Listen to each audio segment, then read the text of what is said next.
Hi friends, welcome back to my channel. ఈరోజు మనం ఎంతో టేస్టీగా ఉండే టమాటా ఎగ్ కర్రీ ఎలా చేయాలో చూద్దాము. ఆనియన్ టమాటో ముందుగా స్టవ్ వెలిగించుకొని ఆయిల్ మరిగిందో లేదో చూసుకోవాలి. ఇందులోకి మనం కట్ చేసుకున్న ఆనియన్ పచ్చిమిర్చిని యాడ్ చేసుకోవాలి.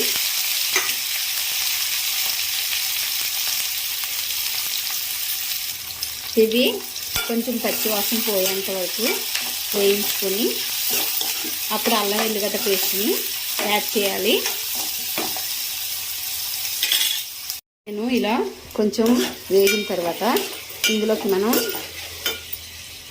అల్లం వెల్లిగడ్డ పేస్ట్ని యాడ్ చేద్దాము. అల్లం వెల్లిగడ్డ పచ్చివాసన పోయేంత వరకు కూడా వేయించుకోవాలి. ఇది మగ్గిందో లేదో చూద్దాము. చూసారు కదా, ఆనియన్ అనేది మంచిగా అయింది. ఇప్పుడు ఇందులోకి మనం ముందుగా కట్ చేసుకున్న టమాటాలను వేసి టమాటా సాఫ్ట్ అయ్యేంత వరకు వేయించుకోవాలి. ఇప్పుడు ఇందులోకి నేను కొంచెం సాల్ట్ని యాడ్ చేసుకుంటున్నాను.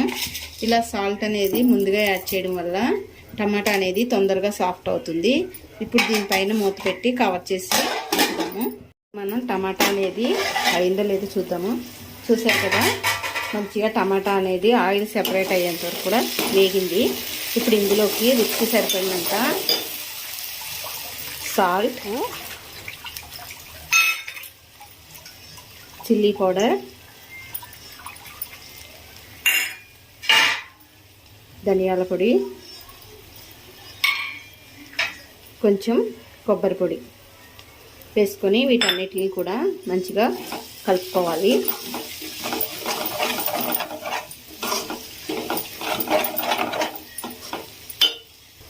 ఇందులోకి నేను బాయిల్ చేసిన ఎగ్స్ని కూడా యాడ్ చేసుకుంటున్నాను. నేను డైరెక్ట్గా యాడ్ చేసుకుంటున్నాను.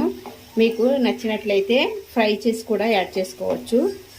ఇలా వేగే వాటిలోనైనా యాడ్ చేయొచ్చు, లేదంటే వాటర్ యాడ్ చేసుకున్న తర్వాత కూడా మనం యాడ్ చేసుకోవచ్చు.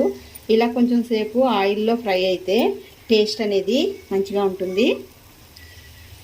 ఇలా వేసిన తర్వాత ఈ ఎగ్స్ని ఒకసారి ఇందులో కలిసేంత వరకు కలుపుకోవాలి. మూత పెట్టి ఒక 2 minutes ఇలానే ఉంచుదాము. ఇప్పుడు ఒకసారి మూత తీసి చూద్దాము. చూసారు కదా, ఆయిల్ అనేది ఎలా సెపరేట్ అవుతుందో. ఇప్పుడు ఇందులోకి మనం కొంచెం వాటర్ని యాడ్ చేసుకుందాము. టమాటా ఆనియన్ అనేది కంప్లీట్గా మగ్గింది కాబట్టి వాటర్ అనేది తక్కువ వేసుకుంటే సరిపోతుంది. నేనైతే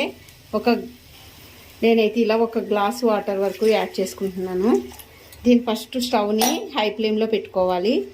తర్వాత ఈ వాటర్ అనేది మసిలిన తర్వాత మీడియం ఫ్లేమ్లో పెట్టుకొని ఇలానే ఉడికించుకుంటే కర్రీ అనేది రెడీ అవుతుంది. ఆయిల్ సెపరేట్ అయ్యేంత వరకు కూడా దీన్ని ఇలానే ఉంచుదాము. కర్రీ అనేది రెడీ అయిందో లేదో చూద్దాము.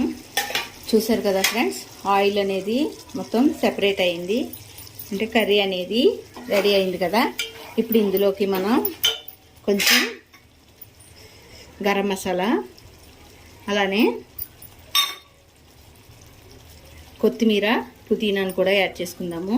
యాడ్ చేసుకొని దీన్ని మంచిగా కలుపుకొని ఇలా 2 minutes వదిలేద్దాం. 2 minutes తర్వాత ఇలా రెడీ అయింది కదా. ఇప్పుడు మనం స్టవ్ బంద్ చేసి ఇలానే ఒక 5 minutes ఉంచుదాం. చూసారు కదా, ఎంతో రుచికరంగా ఉండే టమాటా ఎగ్ కర్రీ అనేది రెడీ అయింది. ఇది మనం వేడివేడి అన్నంలోకైనా చపాతీలోకి కూడా మంచిగా ఉంటుంది ఫ్రెండ్స్. మీకు కూడా నచ్చినట్లయితే ట్రై చేయండి. అలానే మన ఛానల్ని లైక్ చేయండి ఫ్రెండ్స్, షేర్ చేయండి, సబ్స్క్రైబ్ చేయండి ఫ్రెండ్స్. Thank you.